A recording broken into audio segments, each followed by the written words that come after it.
செய்திகள் தொடர்கின்றன. அர்ஜென்டினாவில் உள்ள பிரம்மாண்டமான இகாசு நீர்வீழ்ச்சியும் உலக 7 அதிசயங்களில் ஒன்றாக சேர்க்கப்பட உள்ளதாக தகவல்கள் வெளியாகி உள்ளன. பாபிலோனியாவின் தொங்கு தோட்டம், எகிப்திய பிரமிடுகள், பிரான்ஸ் நாட்டின் ஈஃபில் டவர், அமெரிக்காவில் உள்ள நாயகரா நீர்வீழ்ச்சி மற்றும் நமது நாட்டில் ஆக்ராவில் உள்ள தாஜ்மஹால் ஆகியவை உள்ளிட்ட 7 அதிசயங்கள் உலக அதிசயங்களாக போற்றப்படுகின்றன. இப்போது இந்த உலக அதிசயங்களில் அர்ஜென்டினா நாட்டில் இயற்கையாக அமைந்துள்ள பிரம்மாண்டமான இகாசு நீர்வீழ்ச்சியையும் சேர்க்க வேண்டும் என்று ஓட்டெடுப்பு நடைபெற்றது. அர்ஜென்டினா, பிரேசில் ஆகிய இரு நாடுகளின் எல்லைப் பகுதியில் அமைந்துள்ள இந்த நீர்வீழ்ச்சியில் தண்ணீர் வெள்ளியை உருக்கி விட்டார் போல ஆர்ப்பரித்து வெள்ளம் போல கொட்டுகிறது. இதனை ஏராளமான சுற்றுலா பயணிகள் ஆர்வத்துடன் பார்த்து செல்கின்றனர்.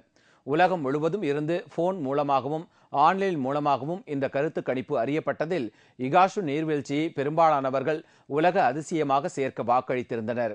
எனவே உலக அதிசயங்களில் ஒன்றாக இகாசு நீர்வீழ்ச்சியும் சேர்க்கப்படுவதற்கான வாய்ப்பு அதிகரித்துள்ளது. மெக்சிகோ நாட்டில் நடைபெற்ற ட்ரையத்லான் போட்டியில் ஜப்பானிய வீராங்கனை உலகக்கோப்பையை வென்றார். ஆண்களுக்கான போட்டியில் அமெரிக்க வீரர் வெற்றி பெற்றுள்ளார். நீச்சல், சைக்கிள் பந்தயம், ஓட்டப்பந்தயம் ஆகிய 3 தொடர் போட்டிகளை உள்ளடக்கியது ட்ரையத்லான் போட்டி ஆகும். இந்த போட்டிகளில் ஐரோப்பிய மற்றும் அமெரிக்க வீரர்கள் ஆர்வத்துடன் கலந்து கொள்கின்றனர். பெரும்பாலும் ஜப்பான் நாட்டு பெண்கள் தான் இதில் முதலிடம் வகித்து வருகின்றனர்.